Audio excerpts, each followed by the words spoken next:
અવકાશ વિજ્ઞાનના ઇતિહાસમાં એક નવો અધ્યાય લખાયો છે. નાસાના આર્ટેમિસ 2 મિશનના અવકાશ યાત્રીઓ ચંદ્રની નજીક પહોંચી ગયા અને તેમની 7 કલાકની ઉડાન શરૂ કરી.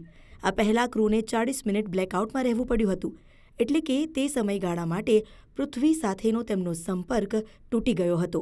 આ સમય દરમિયાન અવકાશ યાત્રીઓએ ચંદ્રના દૂરસ્થ ભાગને જોયો હતો, જે આજ સુધી કોઈ માનવે પ્રત્યક્ષ કે પરોક્ષ રીતે નથી જોયો. આ ઐતિહાસિક યાત્રા દરમિયાન આર્ટેમિસ 2ના ક્રૂએ પૃથ્વીથી સૌથી વધુ અંતર કાપવાનો નવો રેકોર્ડ પણ બનાવ્યો.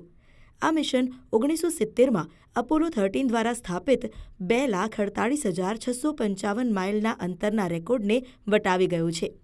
નાસાના જણાવ્યા અનુસાર ઓરિયન અવકાશયાન પૃથ્વીથી આશરે 2,52,756 માઇલ મહત્તમ અંતર સુધી પહોંચ્યું.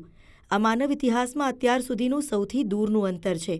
ચંદ્રની પરિક્રમા કરતી વખતે અવકાશ યાત્રીઓએ જે જોયું તે પૃથ્વી પરથી દેખાતા સફેદ અને ભૂખરા રંગના ચંદ્ર કરતાં નોંધપાત્ર રીતે અલગ છે.